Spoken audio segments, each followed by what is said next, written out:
On est au bout du monde. C'est incroyable. Pour moi, c'est un rêve de gosse. On prend le déluge depuis ce matin. Ah, donc la godasse, ça t'emmène à l'hôpital. Il faut manger. 2 ans et demi de préparation. Et ça y est, on y est. Bienvenue dans l'archipel de Las Perlas, sur l'île de Mogo Mogo. Je me trouve actuellement au sud du Panama. C'est dans ce décor de rêve, mais inhospitalier et hostile, que 5 aventuriers vont vivre l'expérience de leur vie.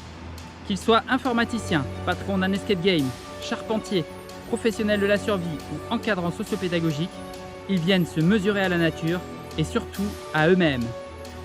Avec un matériel réduit, ils vont devoir survivre ensemble pendant 24 jours en totale autonomie.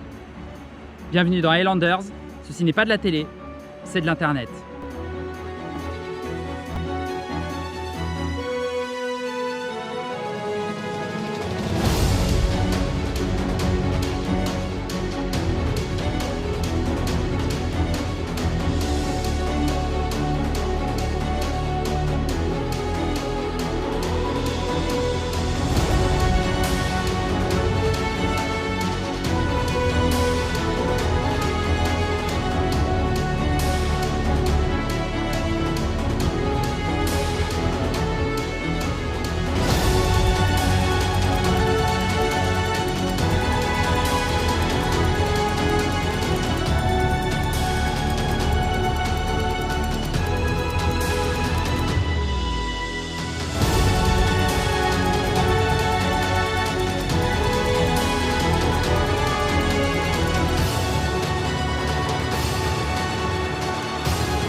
Le jour se lève sur Mogo Mogo et notre 11e jour ici. A few moments later.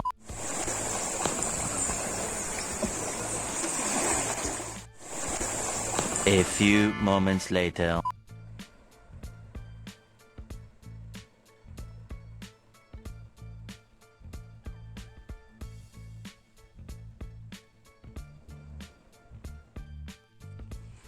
Je viens de vérifier la NAS. Bon, mais il n'y a rien. Je pense qu'on devrait, il faudrait y mettre des appâts frais. On y met des appâts, le reste des poissons cuits, des crabes. Et c'est peut-être pas vraiment ce qu'il faut pour attirer le poisson. On va essayer de changer de stratégie. Là, en ce moment, il y a de grandes marées. Donc ça monte très très haut et ça redescend très très bas. C'est super joli. Par contre la nuit c'est impressionnant le bruit des vagues. Hier j'ai fait une petite douche. Donc j'ai récupéré un petit bidon en super bon état avec un robinet qui fonctionne très bien. Je l'ai accroché avec des... j'ai fait un petit système avec de la liane, un petit plancher en bambou pour pas avoir les pieds pleins de sable, puis surtout éviter les bébêtes comme les scorpions. On en a encore retrouvé 2 aujourd'hui, un ce matin et un il y a une demi-heure. J'ai fait un petit brise-vue avec des feuilles de bananier, voilà, histoire d'avoir un petit peu d'intimité. Et bon, moi j'ai un peu triché parce que j'ai récupéré un savon des 2 nuits qu'on a passées à l'hôtel quand on est arrivé à Panama City. Ouais, c'est un peu triché parce que c'était prévu qu'on n'en prenne pas, mais il faut savoir que l'hygiène c'est quand même le premier rempart contre les infections quand on a des petites plaies, même bénignes. Donc moi je me savonne un petit peu, pas tous les jours, j'essaie de jouer le jeu au maximum, mais tous les 2-3 jours je prends une douche avec du savon. Voilà donc notre petite salle de bain.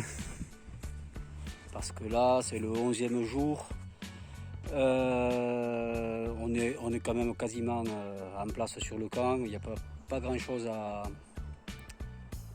faire, les choses basiques, quoi.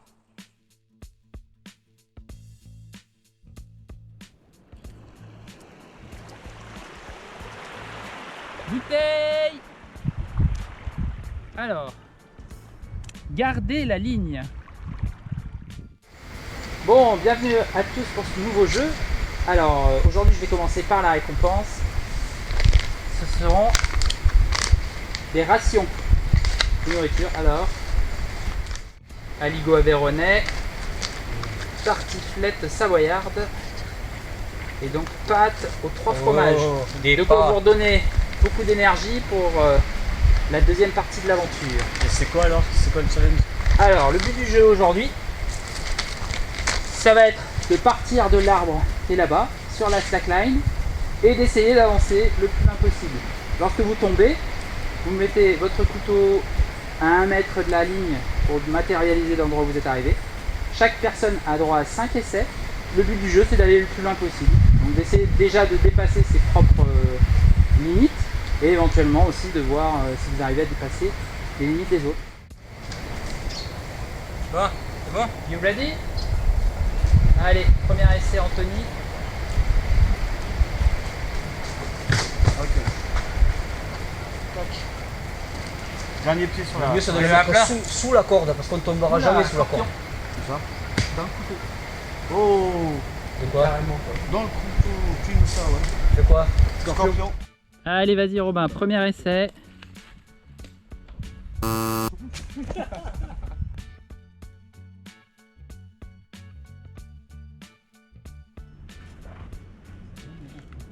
Ouais.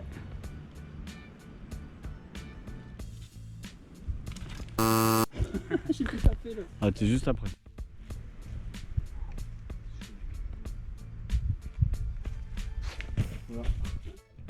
Oula. Entre les deux.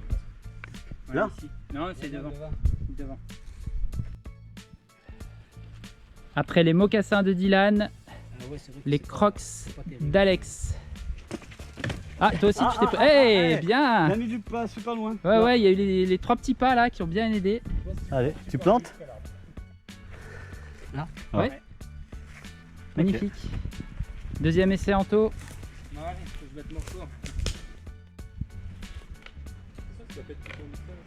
Non, non, non. Enfin, plus tendu, c'est pour les.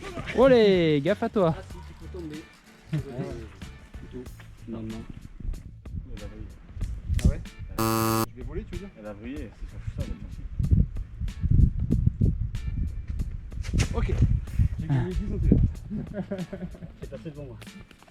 Je vais me casser la figure avant même de.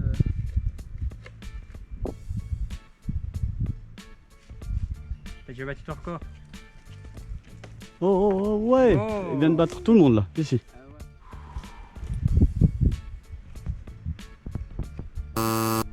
Ah, dommage. Oh, c'est beau, c'est tellement beau. Ça y va là. Magnifique. Allez, viens mettre ton couteau. Bravo. Ouais. Magnifique. Ah, dommage. Ok.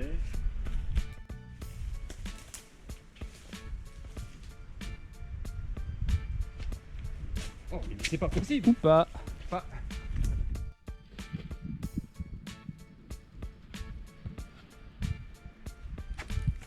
J'ai bougé.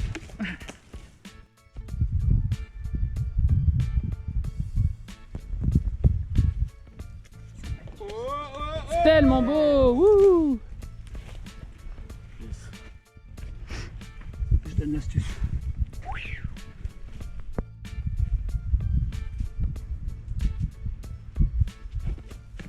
Ah, dommage.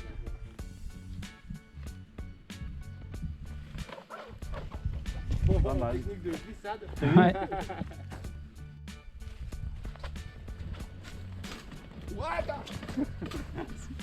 T'as battu, hein? C'est bien. Je vais lire un peu. Tu me rattrapes? Quand on est parti faire du harpon.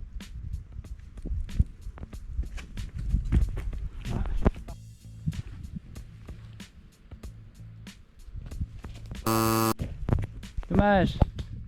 Jusqu'à Robin il a mis. Wow. Un peu moins même. Dernier essai. Dommage. Le but c'est que tu battes ton record. Non, le but c'est que je passe devant le sien. Ok, Ouais. vas-y. C'est bon. Ah bah c'est pas le pareil. Merci Robin. Je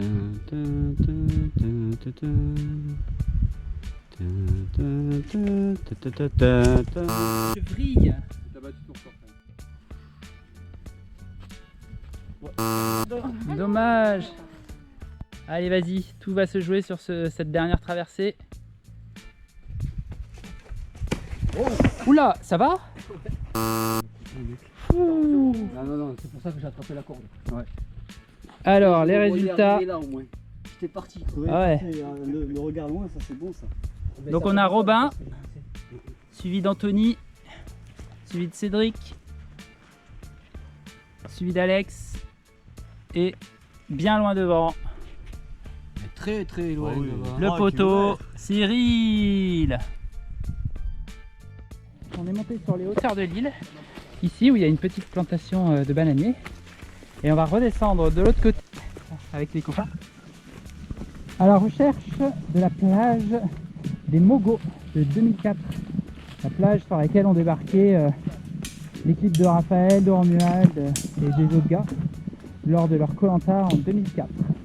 Donc voilà, vu qu'on est sur cette île là et puis vu qu'on aime bien faire des petits clins d'œil à ce programme qu'on adore, et ben là on fait une petite tour. Donc il y a pas mal de marches à faire.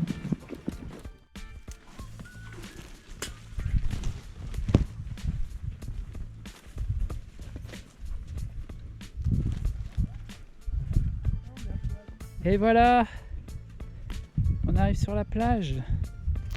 Eh oui, vous devinerez jamais où c'est que je suis. Je suis sur l'île de Koh-Lanta, Mogo Mogo. Exactement sur la plage où c'est qu'ils ont commencé. Salut à tous.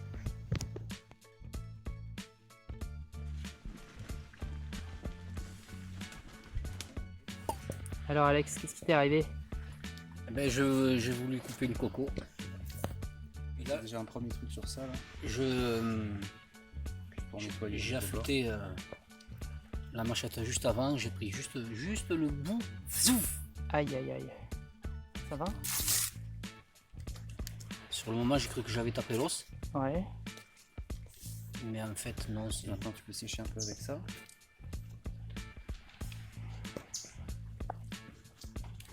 Bon, il y a une belle petite coupure, mais rien de grave. D'accord.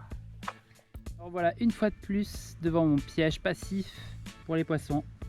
Et une fois de plus, malheureusement, les appâts ont été mangés. Mais pas de poissons sur la ligne. Donc soit c'est pas les poissons qui mangent les appâts, soit ils arrivent à juste grignoter les appâts sur l'hameçon sans s'accrocher dessus, peut-être parce qu'ils sont trop petits. Ou alors, je sais pas.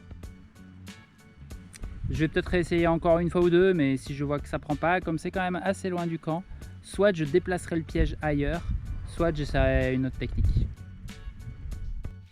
Je profite de mon retour de vérification du piège pour passer par la jungle cette fois. À l'aller, je suis passé par la plage et je cherche ce bracelet.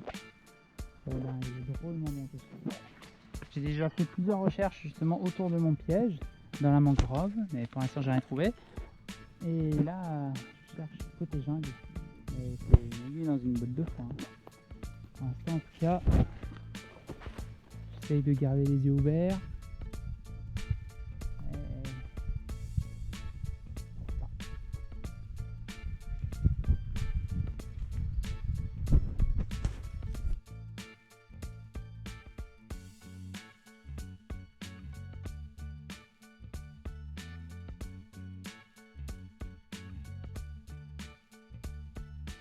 Et voilà Nathan. Nathan, je t'avais promis de faire un bâton. Le voici sur le bâton. Je grave les jours. Jour 5, 10, 11e jour. Et à l'arrière. Nathan,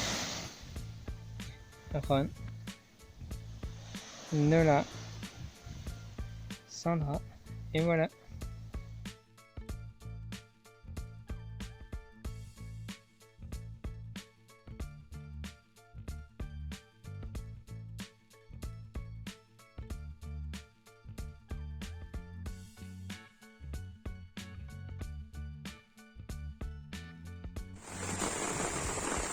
Le jour 12, 1h45 du matin,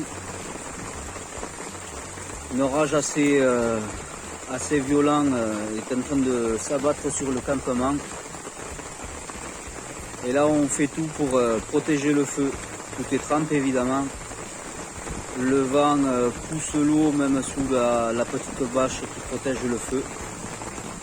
On a chargé, mais la flamme diminue petit à petit.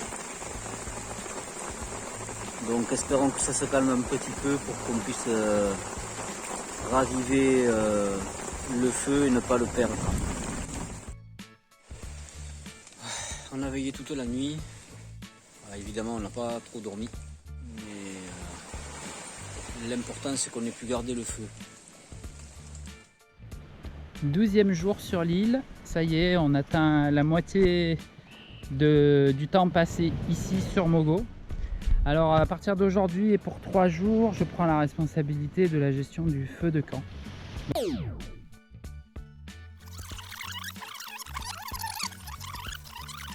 Pour apprendre à mieux le gérer, suite aux réflexions qu'avait fait Robin, où il disait que la nuit, quand c'était notre tour de garde sur le feu, il était toujours un peu inquiet de perdre le feu et que donc il dormait pas tout à fait sereinement.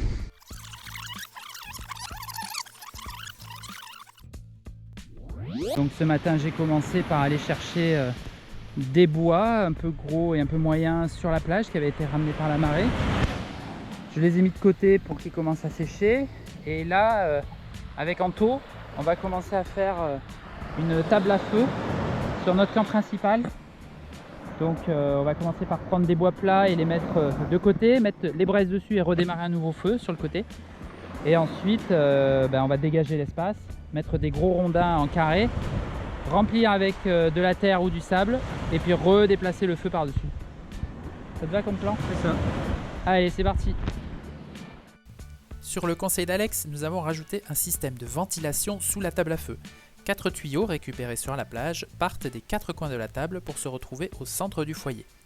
L'air est ainsi véhiculé de l'extérieur de la table vers le centre du foyer pour permettre une meilleure combustion, transformant ainsi notre table à feu en un foyer d'Acotin. Je suis en train de longer cette petite falaise à la recherche d'éventuels fruits. Il y a plein d'arbres en hauteur et parfois, enfin jusqu'à présent, quasiment tous les fruits qu'on a trouvés, c'était en faisant comme ça, en longeant le bord de la falaise et de temps en temps on a d'agréables surprises. Ben voilà, ça paye. Alors je sais pas du tout ce que c'est. Je vais en prendre quelques-uns et les amener à Robin qui connaît un petit peu mieux que moi les fruits comestibles de la région et en particulier de cette île.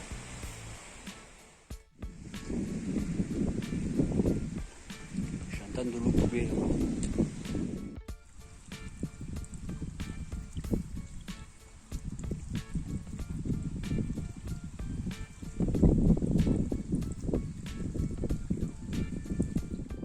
Ça c'est de l'eau douce, c'est sûr.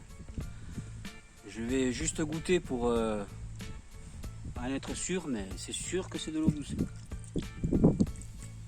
Voilà, j'ai juste trempé le bout de la langue. C'est bien de l'eau douce. Ça alors, soi-disant qu'il n'y avait pas d'eau douce sur cette île. Ça fait des jours et des jours qu'on récupère de l'eau de pluie. Bon, ça va bien aussi. Mais là, il y a de l'eau douce. c'est génial. Il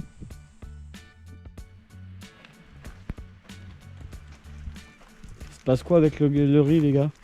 Eh ben, on pense que les sacs ont été attaqués par les Bernard l'ermite. Et du coup, c'était plus bien étanche. Et avec l'humidité, fatalement, le riz a commencé à moisir. Donc on est en train d'essayer de constater l'étendue des dégâts dans la réserve. Et ensuite, on va essayer de faire sécher le riz bien comme il faut pour pas qu'il soit humide. Et essayer de le mettre dans un endroit le plus étanche. Il y en a un possible. autre encore. Il y en a un autre. Ouais, il y en a un deuxième là derrière. J'en vois encore Et là un. encore. Au sommet presque. En fait, vous avez remis les cendres sur le foyer d'à côté. Ouais. Et donc ouais, on essaie de trier et d'enlever ce qui est déjà moisi pour garder que ce qui est sain et voir ce qui nous reste de façon à pouvoir rationner le riz de façon intelligente, quoi. Ok.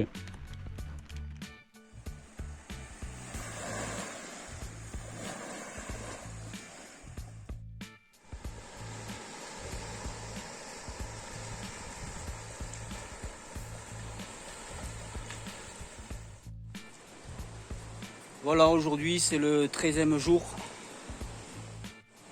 Avec Robin, on est sur un coin de pêche. On profite du soleil qui a décidé de se montrer aujourd'hui. En ce 13e jour, j'ai une pensée particulière pour certains de nos détracteurs. D'après eux, on était un peu des tarés de vouloir passer 24 jours sur cette île déserte. Alors pour les plus optimistes, ils ne nous donnaient pas plus de 10 jours. Là donc on est au 13e, on a fait plus de la moitié. Et pour les plus pessimistes, c'était 5 jours. Essentiellement à cause de la saison des pluies. Et aussi par rapport au chitras. Donc voilà messieurs, ça fait 13 jours qu'on est là. Nous sommes toujours là, entiers, vivants. Et on compte bien aller jusqu'au bout des 24 jours. Allez, petite mission à bientôt. On est en train d'essayer de faire tomber des cocos vertes, le caillou, la corde, on jette et on essaie de voir ce que ça donne. Réponse dans quelques minutes.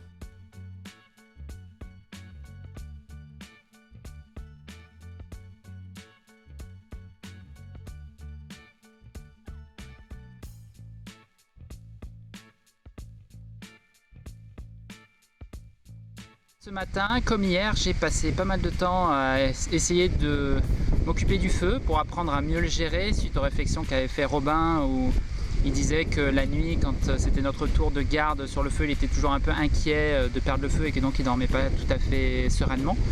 Donc c'est un apprentissage qui n'est pas facile. J'essaye de me baser un peu sur les conseils que me donnent les autres qui maîtrisent mieux cet aspect-là que moi. J'ai passé pas mal de temps aujourd'hui aussi à préparer le repas et pareil, je me rends compte que c'est un point où je dois vraiment m'améliorer parce que j'ai mis beaucoup plus de temps à réussir à tout préparer que ce que le font les autres, notamment à cause de la gestion du feu avec laquelle j'ai vraiment du mal. Donc voilà, je pense que demain je vais continuer dans cette voie-là. Ces dernières nuits n'ont pas été très réparatrices, donc je me rends compte aussi que le sommeil, la fatigue, ça joue un petit peu sur mon état d'esprit. Donc j'ai ça plus les petits échecs par-ci par-là, ça a tendance à me taper un petit peu dessus. Mais heureusement je m'en rends compte, donc je sais que j'essaye de sortir de ça et de mettre en avant les points positifs comme la table à feu qu'on a fait hier avec Anto, etc. Donc voilà, c'est un petit coup de mou mais qui normalement devrait être passager. On a eu ce matin une très belle matinée ensoleillée qui a permis de bien recharger le powerbank, ce qui est aussi une de nos inquiétudes ces jours-ci, parce qu'on a énormément de mal à recharger les caméras, les téléphones avec la lumière du soleil et on n'arrivait pas à recharger complètement la powerbank. Donc là aujourd'hui c'est fait, elle a été complètement rechargée. Là le temps est en train de tourner, on a le vent qui a changé, tout d'un coup il commence à pleuvoir. Donc je vais aller vite fait surveiller les affaires qui sont dehors. Il y a notamment des lentilles qui essayent de sécher pour éviter de moisir. Donc je vais ranger tout ça et puis on continue la journée. Résultat de notre pêche. Notre assiduité a payé. Et le jour 13 nous a porté chance. Ouais, ils sont jolis quoi. On va se régaler. On va les faire. On a trouvé une plancha hier. Alors depuis le début, il y en a qui rêvent de faire griller le poisson à la plancha. Et je leur dis bon, il faut trouver des grilles, il faut trouver des grilles. Et hier, comme la marée était hyper basse, en faisant un petit tour, j'en ai trouvé une. Donc on va tester ça, Robin. À la planche. À la plancha.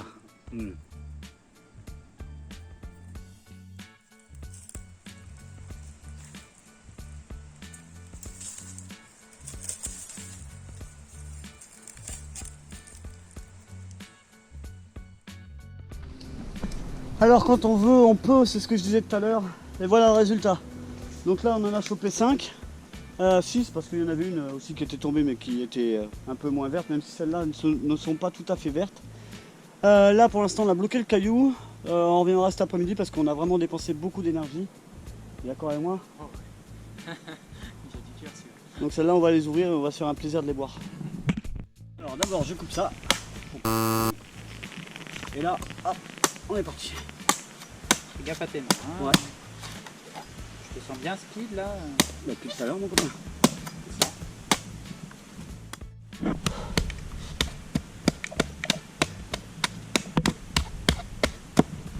Et voilà.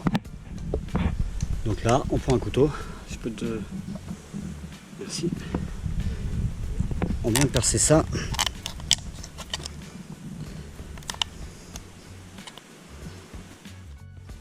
Il y a toujours un trou de coco qui est plus facile que les autres à ouvrir.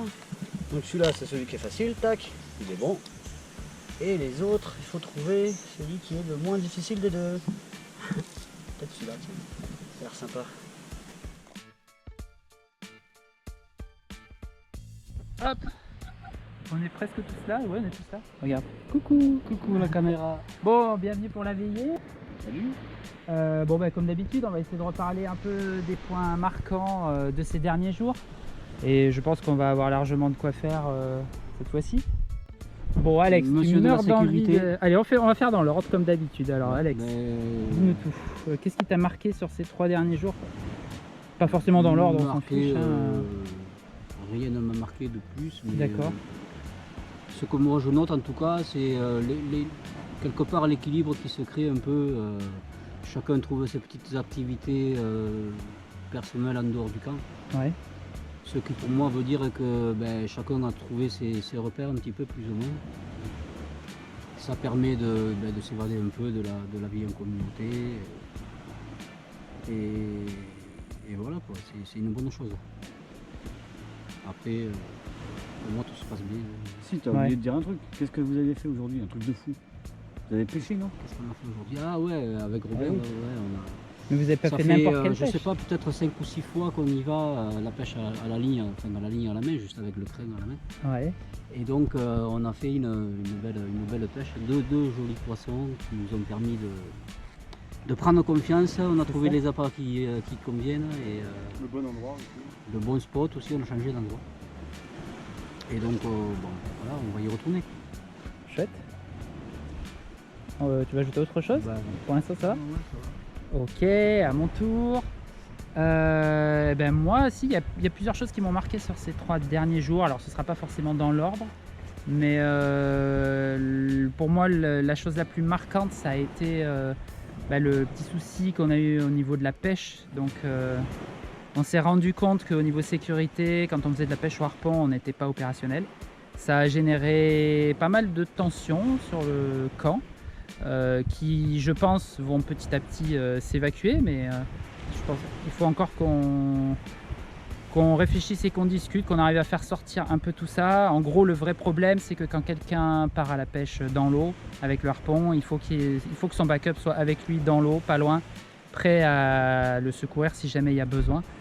Donc ça, c'est une des premières choses qui m'ont marqué. Une autre chose qui m'a marqué, donc j'avoue que j'ai eu un petit coup de blues là ces 2-3 derniers jours.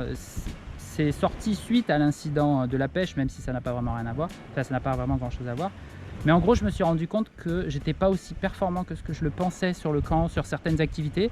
Principalement, on va dire, gérer le foyer, le feu, que ce soit pour garder du feu ou pour faire la bouffe. Ça m'a permis une prise de conscience et on a pas mal discuté avec Robin. Il m'a montré des techniques et puis il me suit quand même à distance pour que je puisse faire moi-même mon expérience, éventuellement mes erreurs, etc. Mais il me chapeaute un peu aussi pour voilà, que j'essaye de m'améliorer, c'est mon but. Comme je lui disais, mon but c'est pas d'être parfait au niveau de l'aventure ici, ni d'être même au niveau d'un Alex ou d'un Robin qui ont beaucoup plus d'expérience que moi. Moi je suis quand même un citadin, j'ai fait 3 pauvres stages de survie et encore c'était des petits stages quoi, c'était pas vraiment des trucs aussi intenses que ce qu'on fait là. Mon but moi c'est surtout d'être utile sur le camp à un niveau suffisant pour que les gens puissent simplement se reposer sur moi, que quand je fais une tâche ils s'inquiètent pas. Voilà, j'ai pas besoin d'exceller ou d'être optimal, mais voilà, c'est un peu mon but. Donc ça fait partie aussi des choses qui m'ont marqué.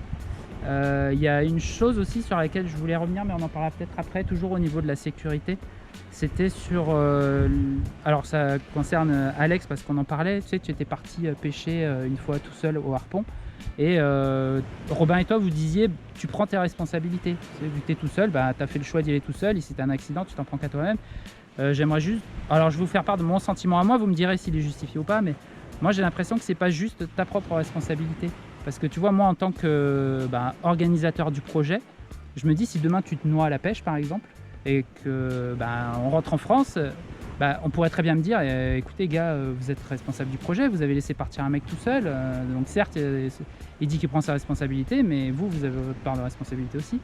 Et je me demandais aussi à quel point Robin, en tant que responsable entre guillemets, ou en tout cas garant de notre sécurité au global, au niveau de la survie, etc., est-ce que lui aussi peut pas être mis en cause et de dire écoutez monsieur, vous êtes le professionnel qui encadrait un groupe de débutants, alors plus ou moins débutants parce qu'Alex a quand même beaucoup plus d'expérience que nous, mais voilà, est-ce que sa responsabilité à lui peut pas être également mise en cause? Voilà, c'est la réflexion que j'avais en tout cas moi de mon côté. Si vous voulez rebondir dessus, peut-être toi Alex et puis après Robin, me dire ce que tu en penses quoi. Qu'est-ce que tu penses de ça? Est-ce que... Alors je dis ça, c'est l'exemple de la pêche, mais pareil pour une balade en forêt où tu vas très très loin pendant une heure. Où c'est qu'en fait on peut être en danger partout, tout le temps, tout seul, et du coup, se faire piquer par un scorpion ou autre, t'es pas là à côté, est-ce que ça veut dire que tu es responsable? Ça c'est autre chose. Moi je pense à ma responsabilité vraiment globale, en tant que responsable du projet. Par rapport à ça, c'est pas parce que tu vas pêcher tout seul que tu vas être responsable si la personne a un problème. On est tous majeurs je pense. Ouais. Donc je vois pas trop le problème. Après nous on s'est fixé on s'est fixé l'obligation de partir à 2. Mais pour ça, la pêche. Ça c'est venu après. Pour la pêche, ouais.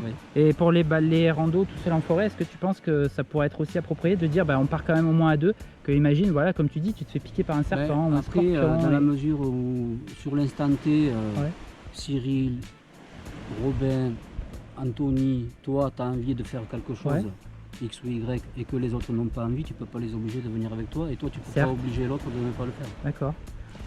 Donc voilà, il faut trouver, il faut rester quand même. On est là pour vivre notre aventure. Je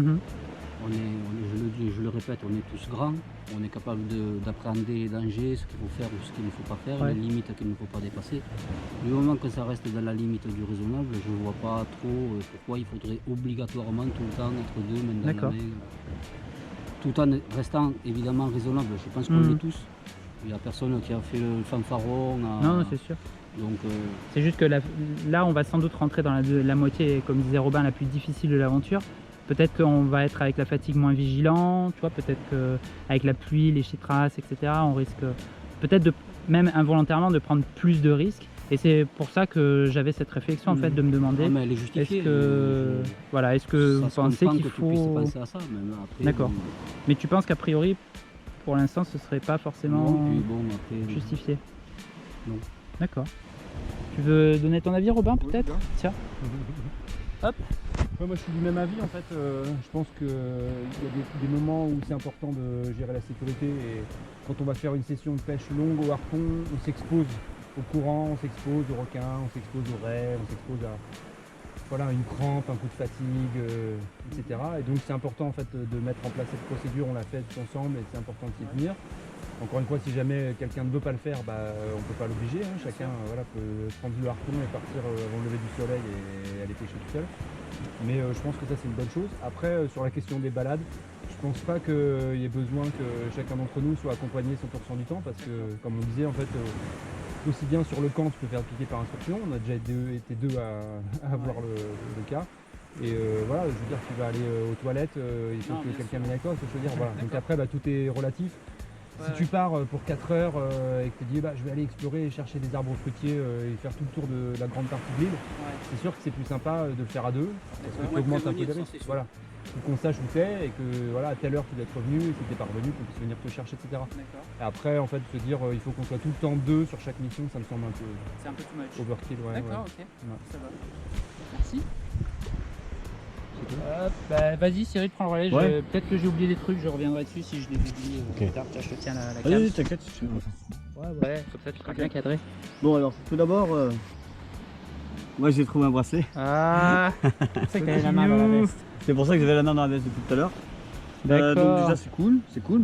Ça fera un bon souvenir pour quand je serai en métropole et que je regarderai ce bracelet, je me dirai tiens c'est vrai, cette aventure était folle. En plus je vais rajouter sûrement un tatouage à un moment ou un autre. Donc voilà, malgré tout.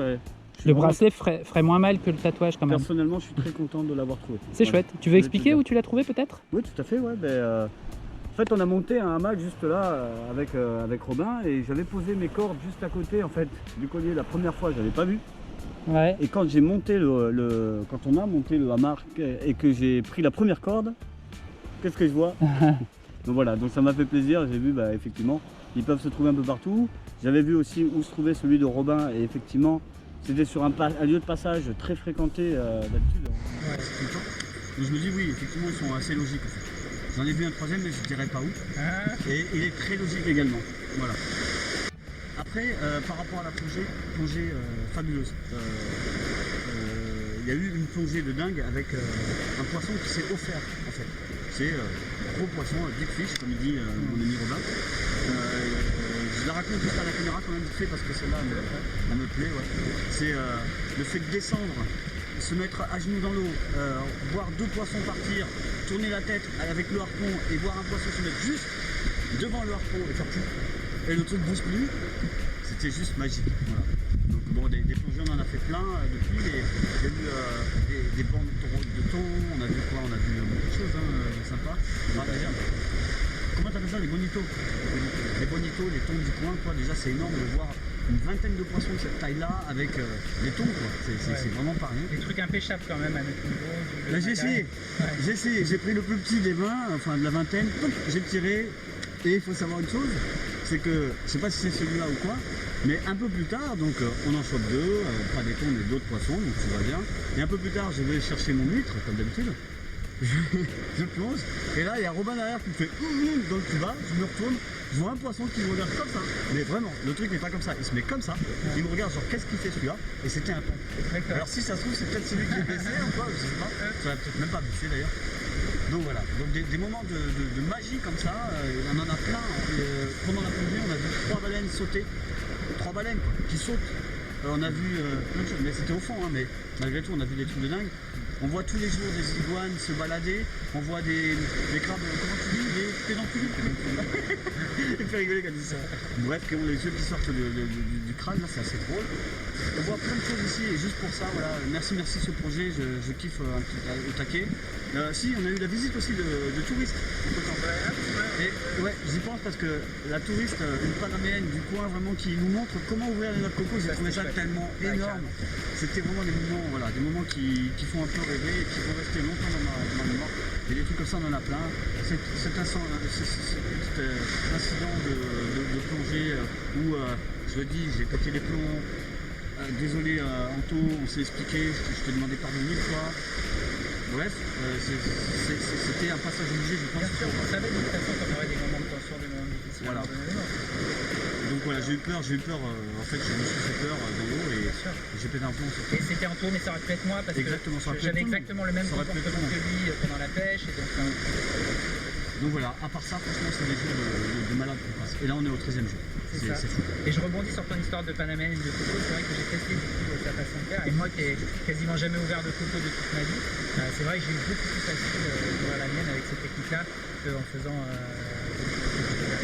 Je fais juste une dernière petite aparté. Vas-y. Martin, le gars qui est venu avec ses touristes, avec ses amis touristes, il a fait visiter ça. Et à un moment, il m'a proposé le truc qu'il fallait pas me proposer. Il m'a proposé un coca. J'ai eu la force de résister contre le sucre. Bravo. Je voulais le dire. Ça aurait été triché en fait. Ah, c'est vrai que complètement.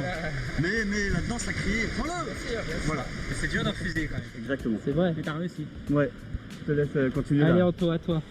Alors, moi, qu'est-ce qui s'est passé les 3 derniers jours? Déjà, ce qui m'a marqué, c'est déjà l'épreuve de confort. Là.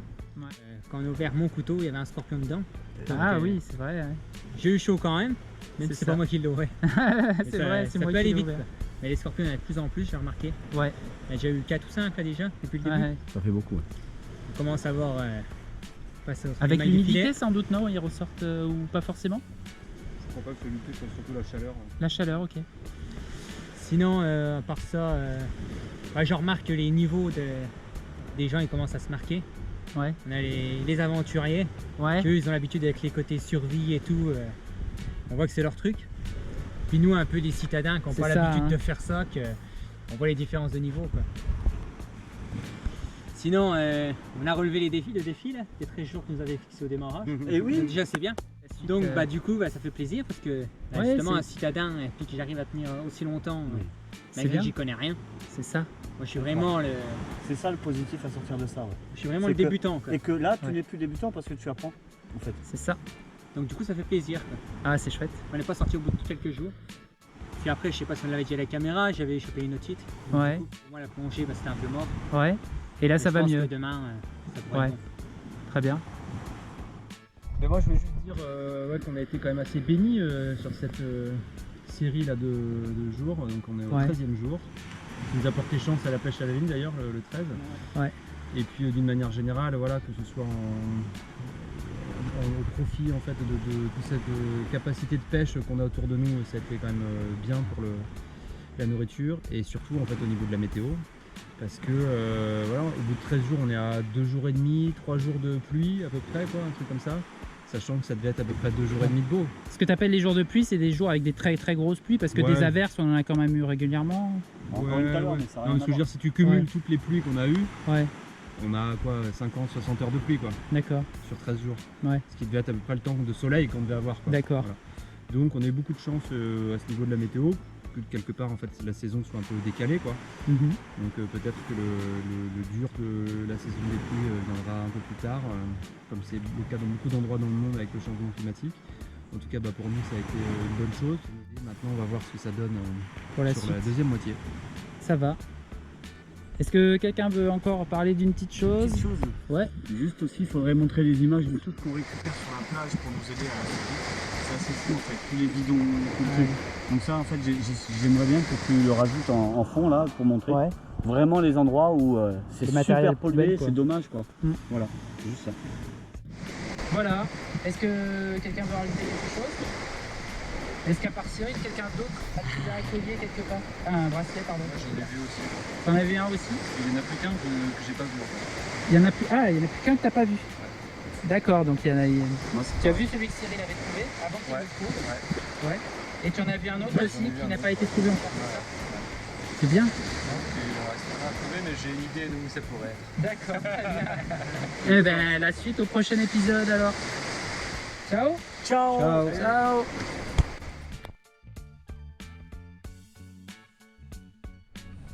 Ah, alors voici comment ne pas ouvrir une coco.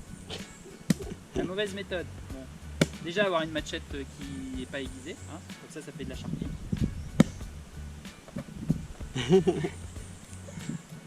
Et là on constate bien que la machette ne rentre pas dans la coco. Regarde elle de mordre. Allez.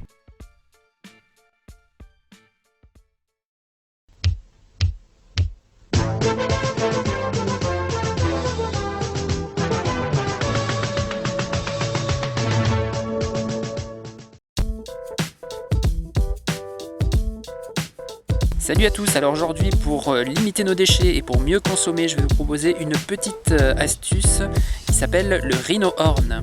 Alors il s'agit d'un petit accessoire que vous pouvez trouver en pharmacie et qui permet de laver le nez et les sinus. Cet accessoire est très utile pour les familles qui ont des jeunes enfants, pour lesquels il faut laver régulièrement le nez si on ne veut pas qu'ils coulent et qu'ils tombent malades. Et le plus souvent, on a tendance à utiliser du sérum Phi vendu dans des mini dosettes en plastique. Et on produit avec cela énormément de déchets en plastique, surtout quand il faut laver le nez de chaque enfant. Donc une dosette par narine, 2 à 3 fois par jour, tous les jours. Avec le Rhino Horn, vous réalisez exactement le bon dosage pour que l'on puisse laver le nez des enfants sans que cela leur fasse mal, puisque l'eau est juste assez salée pour qu'elle convienne au corps et pas trop salée non plus. Mais cela permet également de soigner le rhume chez les adultes, puisque vous pouvez réaliser facilement 2 à 3 lavages de nez par jour lorsque vous êtes enrhumé. C'est beaucoup plus efficace que la plupart des médicaments que vous allez trouver en pharmacie, qui sont eux très consommateurs de pétrole, ne serait-ce que pour les emballages, y compris certains dans leur fabrication, et sans compter tous les tests que l'on réalise dessus en laboratoire, tout en sachant qu'au final, pour qu'un rhume se soigne tout seul, il faut à peu près une semaine, alors qu'avec des médicaments, il faut grosso modo 7 jours. Je vous laisse réfléchir là-dessus. Alors nous, on a choisi cette solution, on est prêts. Et vous ? Hey, si tu as aimé cette vidéo, n'hésite pas à la partager sur les réseaux sociaux. Mets un petit pouce en l'air aussi, ça fait toujours plaisir. Et puis si tu veux voir les autres vidéos de la chaîne, tu peux t'abonner en cliquant sur la petite cloche. Si tu as des questions ou des commentaires, n'hésite pas, ce sera l'occasion d'y répondre et de compiler tout ça plus tard dans une petite vidéo FAQ et réponse aux commentaires. A plus!